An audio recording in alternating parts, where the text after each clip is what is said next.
इस श्रृंखला में हमारा तीसरा सेशन है स्ट्रेस मैनेजमेंट।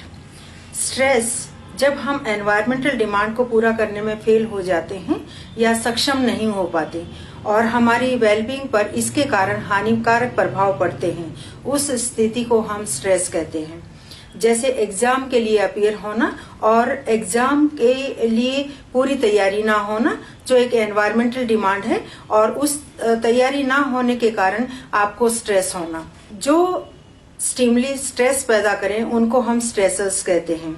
जैसे फिजिकल और साइकोलॉजिकल स्टिमुली जो मेंटल टेंशन या नेगेटिव फिजियोलॉजिकल रिएक्शंस पैदा करते हैं और जिसके कारण हम बीमार भी हो सकते हैं। जब हम इन स्ट्रेसर्स को डिवाइड करते हैं तो ये ब्रॉडली दो कैटेगरीज में डिवाइड करे जा सकते हैं। जैसे एक्सटर्नल स्टिमुलाई, जैसा environmental demands, for example exams for college students. Internal stimuli हो सकते हैं हमारे डिस्टॉर्टेड थॉट्स, जो हमारे लिए एंजाइटी, टेंशन, स्ट्रेस आदि को ट्रिगर करते हैं। अगला इम्पोर्टेंट पॉइंट आता है कि हमारा माइंड बॉडी इनसे कैसे कनेक्टेड है। जो आयुर्वेदिक हमारे मॉड्यूल्स हैं और जो वेस्टर्न थ्योरीज हैं, उन दोनों में ही सपोर्ट किया गया है। जैसे साइकोसोमेटिक फैक्टर्स या फिजियोलॉजिकल फैक्टर्स। साइकोसोमेटिक या साइकोफिजियोलॉजिकल फैक्टर्स का मतलब है कि हमें मानसिक दबाव है, हमें स्ट्रेस है, जिसके कारण हमें फिजियोलॉजिकल डिजीज हो रही हैं। जैसे मानसिक दबाव या स्ट्रेस होने के कारण हमें अल्सर हो जाना, हमें हाई ब्लड प्रेशर हो जाना, हमें हार्ट अटैक हो जाना, जिनके इनमें सब कारण मानसिक तनाव है। सोमेटोसाइकोलॉजिकल फैक्टर्स होते हैं कि लाइफ में हमें हमारी अलग अलग स्टेजेस पर हमारी शरीर में डिफरेंट हार्मोनल चेंजेस होते हैं और इन हार्मोनल चेंजेस के कारण या कोई और शारीरिक बीमारी होने के कारण हम इमोशनली इनस्टेबल हो जाए, इमोशनली डिस्टर्ब हो जाए, तो उसे हम फिजियोलॉजिकल कारण हमारे साइकोलॉजिकल वेलबींग के लिए काउंट करते हैं। कोई भी व्यवहार या साइकोलॉजिकल रिएक्शन आने के लिए बायोलॉजिकल, साइकोलॉजिकल, सोशल फैक्टर्स आपस में बहुत ज्यादा प्रभाव डालते हैं। ये अगला मॉडल हमें समझाता है कि जब हम स्ट्रेस एक्सपीरियंस करते हैं उसकी तीन स्टेजेस हैं। जैसे पहली स्टेज है अलार्म स्टेज।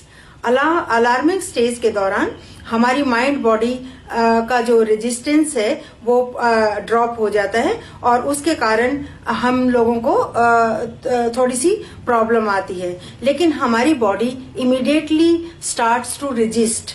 और अगला स्टेज इसके लिए काउंट होता है रेजिस्टेंस स्टेज, और इस स्टेज में हमारा इम्यून सिस्टम फाइट करता है और कई बार हम इवन नॉर्मल से भी अच्छे लेवल पर होते हैं। लेकिन अगर स्ट्रेसर्स लंबे समय तक बने रहते हैं तो हमें एग्जॉस्टन होता है, यानी कि लंबे टाइम की स्ट्रेस के कारण हमें थकान होने लगती है और इस दौरान हमारा जो इम्यून सिस्टम है वो पूरी तरह से कोलैप्स हो जाता है, जिसके कारण साइकोलॉजिकल, फिजियोलॉजिकल और परफॉर्मेंस वाइज हमें हर क्षेत्र में डिटेरियोरेशन महसूस होती है। यहाँ से हमें समझ मिलती है कि स्ट्रेस लंबे समय तक बना रहना हमारे लिए बहुत अधिक हानिकारक है और हमें जल्दी से जल्दी अपनी स्ट्रेस को मैनेज करने के लिए, शारीरिक और मानसिक स्वास्थ्य बनाए रखने के लिए और नकारात्मक असर से बचने के लिए जल्दी से जल्दी हमें इस स्ट्रेस को मैनेज कर लेना चाहिए और जो भी कारण स्ट्रेस के हैं उन सब कारणों का हमें निवारण कर लेना चाहिए।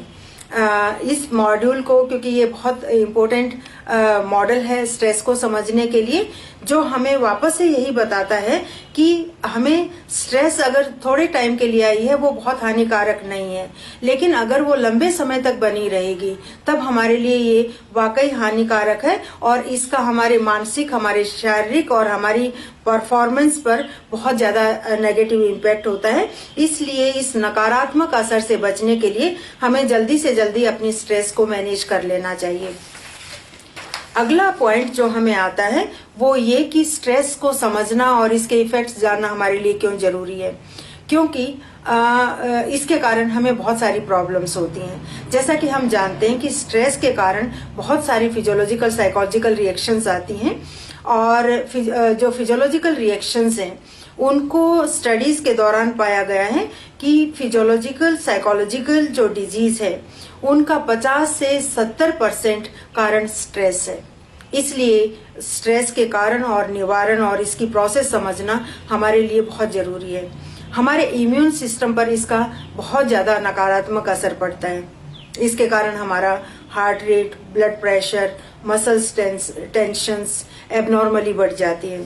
स्ट्रेस के कारण बहुत सारी साइकोलॉजिकल रिएक्शंस भी आती हैं, जैसे कि एंजाइटी, चिंता होना, ज्यादा क्रोध आना, एग्रेशन होना, फ्रस्ट्रेशन ज्यादा होना, और बहुत ज्यादा फिजिकली और मेंटली थका हुआ फील करना, इमोशनल रिएक्शंस और व्याकुल करने वाली सोच यानी कि डिस्ट्रैक्टिंग थॉट्स हमें ज्यादा आते हैं। हमारी जो थॉट्स है, हमारी जो थिंकिंग प्रोसेस है, वो इस दौरान और ज्यादा डिस्टॉर्टेड रहती है। स्ट्रेस हमेशा हम पर नेगेटिव असर डालती है, ऐसा जरूरी नहीं है। अगर ये एक ऑप्टिमल लेवल तक रहे तो कभी कभी हमारे लिए ये फायदेमंद भी होती है। जैसे जिसे हम यू स्ट्रेस कहते हैं। यू स्ट्रेस का मतलब है ऑप्टिमल लेवल ऑफ स्ट्रेस, जो हमारे लिए बहुत नकारात्मक नहीं होती और जो हमारा अचीवमेंट मोटिवेशन लेवल अच्छा और एक ऑप्टिमल लेवल का जो हमारे परफॉर्मेंस को सपोर्ट कर रहा है उस लेवल तक रहता है। नेगेटिव स्ट्रेस जब होती है जब हम बहुत अधिक लगातार स्ट्रेस में बने रहें और इसके कारण हमारे शरीर पर और हमारी मनोवैज्ञानिक कारणों पर नेगेटिव असर पड़े। ये जो यर्क्स-डॉडसन मॉडल है, ये हमें समझाता है कि हमारा जो अचीवमेंट मोटिवेशन लेवल है वो वीक हो जाता है अगर हमारी अचीवमेंट मोटिवेशन लेवल, या उस तरह से कहें कि स्ट्रेस लेवल बिल्कुल ही ना हो, तो उस कारण हम मोटिवेट नहीं होंगे, और अनमोटिवेटेड होने के कारण और स्लगिश या आलसी होने के कारण हमारी परफॉर्मेंस अच्छी नहीं रहती।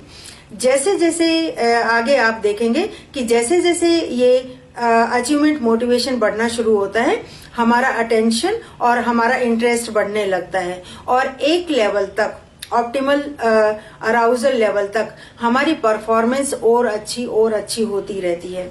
लेकिन अगर हम इस स्ट्रेस को या अचीवमेंट मोटिवेशन को इतने हद तक पहुंचा दें कि वो हमें टेंशन देने लगे या हमें तनाव देने लगे, उसके कारण कभी कभी हम चॉक्ड अंडर प्रेशर हो जाते हैं और अपना ही किया हुआ या अपनी ही प्रैक्टिस करी हुई परफॉर्मेंस को भी नहीं दिखा पाते। जैसे आपने देखा होगा कि स्पोर्ट्स ग्राउंड में कई बार स्पोर्ट्स पर्सन अपनी परफॉर्मेंस को भी मेंटेन नहीं कर पाते, अपना ही रिकॉर्ड वो ब्रेक नहीं कर पाते। उसका कारण है दे में चॉक अंडर प्रेशर। तो वहां पर हमें एक ऑप्टिमल लेवल ऑफ स्ट्रेस और एकेडमिक अचीवमेंट और अचीवमेंट मोटिवेशन लेवल रखना बहुत जरूरी है। जैसे आपने कई बार एक्सपीरियंस किया होगा कि एग्जाम के दौरान या इंटरव्यू के दौरान आपको जो आता है, जो आपको क्वेश्चंस आते थे, उनको भी आप सही ढंग से अपने फ्लो के साथ प्रेजेंट नहीं कर पाए या रिस्पॉन्ड नहीं कर पाए। उसका एक कारण ये भी है कि कई बार जब हम बहुत ज्यादा अपने आप को मोटिवेट कर लेते हैं, जो बहुत जरूरत से ज्यादा है, जिसके कारण हमें स्ट्रेस पैदा होती है, और इस स्ट्रेस के कारण हम अपनी ही परफॉर्मेंस को मेंटेन नहीं कर पाते। तो इसके लिए हमारे लिए ये भी जरूरी है कि हम इस बात का ध्यान रखें कि हमें मोटिवेशन चाहिए, हमें एकेडमिक अचीवमेंट या अचीवमेंट मोटिवेशन चाहिए, लेकिन वो उस लेवल का नहीं जो आपको टेंशन या तनाव क्रिएट करने लगा है।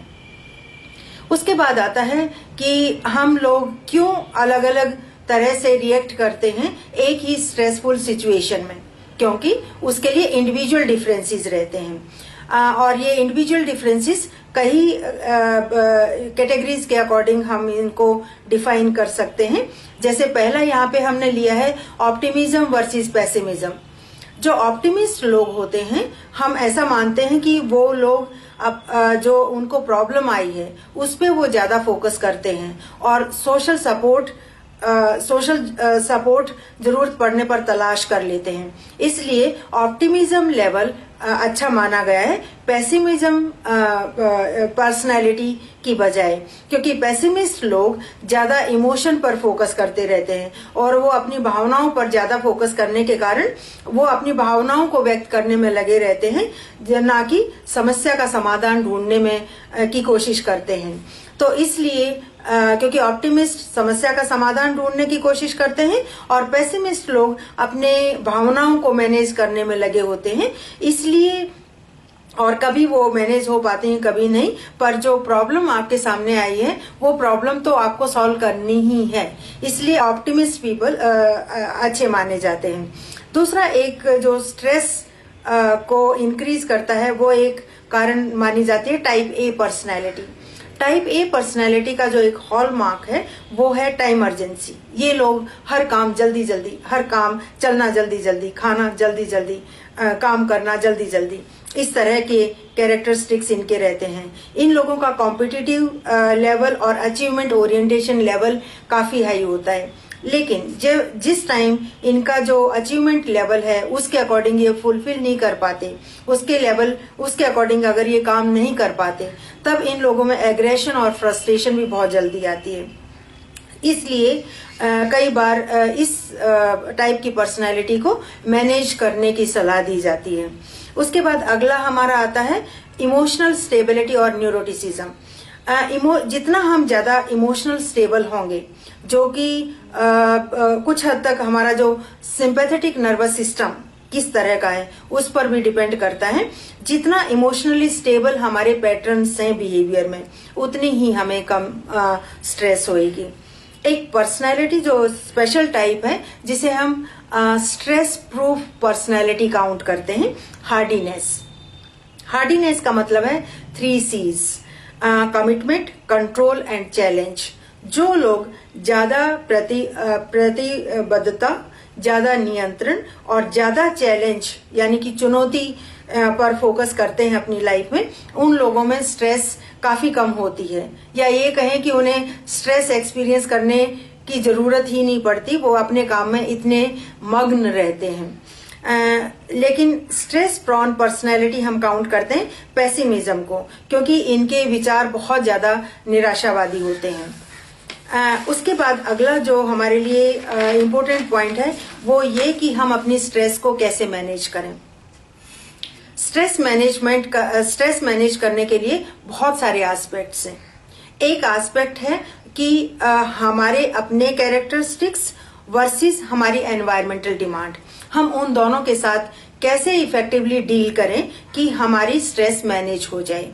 अगर हम एनवायरमेंटल फैक्टर्स की बात करते हैं तो कई बार क्या होता है कि सिचुएशन या एनवायरमेंटल डिमांड्स या और दूसरे लोग जो जरूरत से ज्यादा हमसे डिमांड करने लगते हैं और हम उन डिमांड्स को, उन सिचुएशन की डिमांड्स को और उन लोगों की डिमांड्स को फुलफिल नहीं कर पाते, जिसके कारण हमें स्ट्रेस होने लगती है।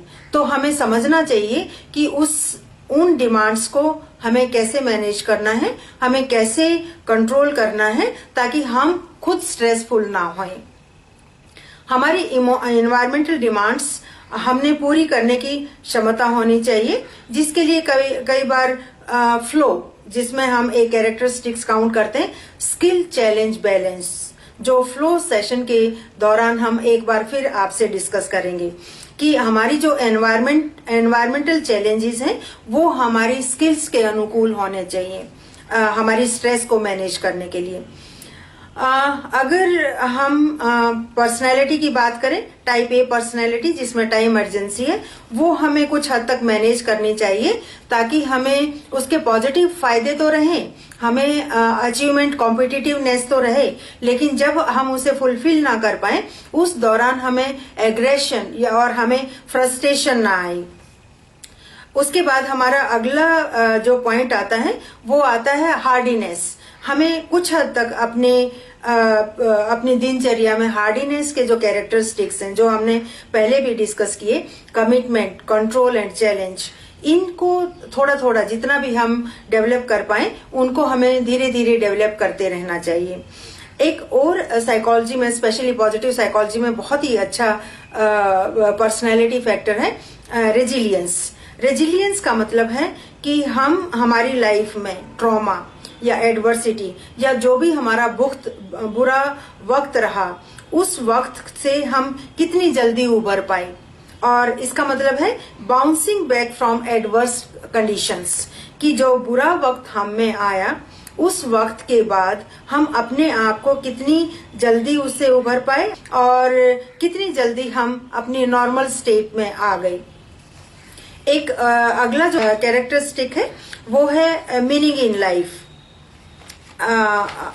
और पर्पसफुल लाइफ। ये भी हैप्पीनेस के, खुशी के हॉलमार्क हैं, बहुत इंपॉर्टेंट कैरेक्टरिस्टिक्स हैं कि अगर आपको अपनी लाइफ मीनिंगफुल लगती है और आप जिन एक्टिविटीज पर फोकस कर रहे हैं अपनी दिनचर्या में वो आपको पर्पसफुल लगती हैं, तो आपको स्ट्रेस कम से कम आएगी। हमारा जो अगला स्टेप आता है वो ये कि कौन सी कोपिंग स्ट्रेटेजीज हैं जो हमें मदद करती हैं स्ट्रेस कम करने के लिए।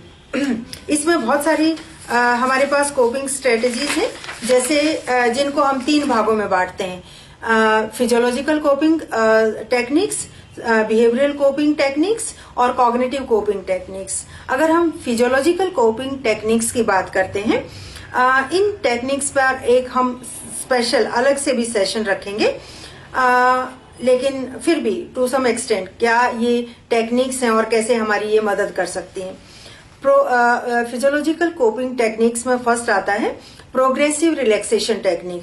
प्रोग्रेसिव रिलैक्सेशन टेक्निक बहुत इंपॉर्टेंट टेक्निक है जो साइकोलॉजी में और मेडिटेशनल टेक्निक्स में बहुत ज्यादा यूज करी जा रही है। बहुत फेमस स्ट्रेटेजी है ये, जिसमें हम शरीर के हर हिस्से पर ध्यान केंद्रित करते हैं और उन्हें रिलैक्स करने की कोशिश करते हैं और शरीर के अगले हिस्से पर तब तक नहीं जाते जब तक कि केंद्रित बॉडी पार्ट पर हम पूरी तरह से रिलैक्स्ड फील ना करें। दूसरी जो टेक्निक है बायोफीडबैक, ये टेक्निक आमतौर पर काउंसलर और साइकोलॉजिस्ट और थेरेपिस्ट यूज करते हैं। इसमें हम अपनी बॉडी को नॉर्मल होने का निर्देश देते हैं। जो बायोफीडबैक टेक्निक और इंस्ट्रूमेंट है, इसमें हमारे पास जो हमारे बॉडी के एबनॉर्मल रिएक्शंस हैं वो रेड स्ट्राइप्स, जो जब हम उन्हें मैनेज करेंगे वो ग्रीन स्ट्राइप्स में चेंज होती जाएंगी। ये इस इंस्ट्रूमेंट का की कैटेगरी है और इंस्ट्रूमेंट का पार्ट है। तो जैसे आपका ब्लड प्रेशर बढ़ा हुआ है और उसमें रेड स्ट्राइप्स के थ्रू ये ब्लड प्रेशर बढ़ा हुआ दिख रहा है, वो आपको रिलैक्सेशन टेक्निक सिखाते हैं काउंसलर और थेरेपिस्ट। और जब आप अपने आप को रिलैक्स करते हैं उस दौरान ये रेड स्ट्राइप्स ग्रीन में कन्वर्ट होनी शुरू हो जाती हैं। तो एक तरह से आप अपनी बायोलॉजी को, अपनी बॉडी को ये फीडबैक दे रहे हैं कि रिलैक्सेशन के दौरान कैसे मैं अपने बढ़े हुए ब्लड प्रेशर को, हार्ट बीट को, इवन टेम्परेचर को मैनेज कर सकता हूँ। अगला इसमें टेक्निक आती है yoga and meditation. Yoga and meditation technique के इफेक्टिवनेस होने की बात है, ये अब कोई इंट्रोडक्शन का मोहताज नहीं है। अभी अगर आप देखते हैं साइकोलॉजी में और जो भी रिलेटेड फील्ड्स हैं उन सब में सैकड़ों रिसर्च पेपर आपको मिलेंगे जिसमें योगा के, मेडिटेशन के क्या पॉजिटिव इम्पैक्ट्स हैं, क्या पॉजिटिव आउटपुट्स हैं, वो साइकोलॉजी में, फिजियोलॉजी में, ब्रेन स्टडीज में और परफॉर्मेंस स्टडीज में हर तरह इसका पॉजिटिव इम्पैक्ट डॉक्यूमेंट किया गया है। अगली जो टेक्निक्स हैं वो हैं behavioural coping techniques, time management, जो हम ऑलरेडी कर चुके हैं। सोशल सपोर्ट, जरूरत पड़ने पर आपकी समझ में ये आना कि मुझे किससे इस समस्या का समाधान ढूंढने में सपोर्ट चाहिए, वो भी एक कोपिंग टेक्निक है। उसके बाद आता है कॉग्निटिव कोपिंग टेक्निक्स। आमतौर पे हम ये समझते हैं कि प्रॉब्लम फोकस्ड कोपिंग टेक्निक्स हमेशा अच्छी रहती हैं इमोशन फोकस्ड कोपिंग टेक्निक से, क्योंकि आप जब तक समस्या का समाधान नहीं करेंगे वो समस्या बार बार आकर परेशान आपको करती रहेगी। लेकिन कई बार ऐसा भी होता है कि स्ट्रेस आपको उन कारणों से है जो समस्या नहीं है, लेकिन आपके इमोशन में कोई प्रॉब्लम है या आपके थॉट्स में कोई प्रॉब्लम है। वहां पर इमोशन फोकस्ड टेक्निक्स कारगर सिद्ध हो सकती हैं।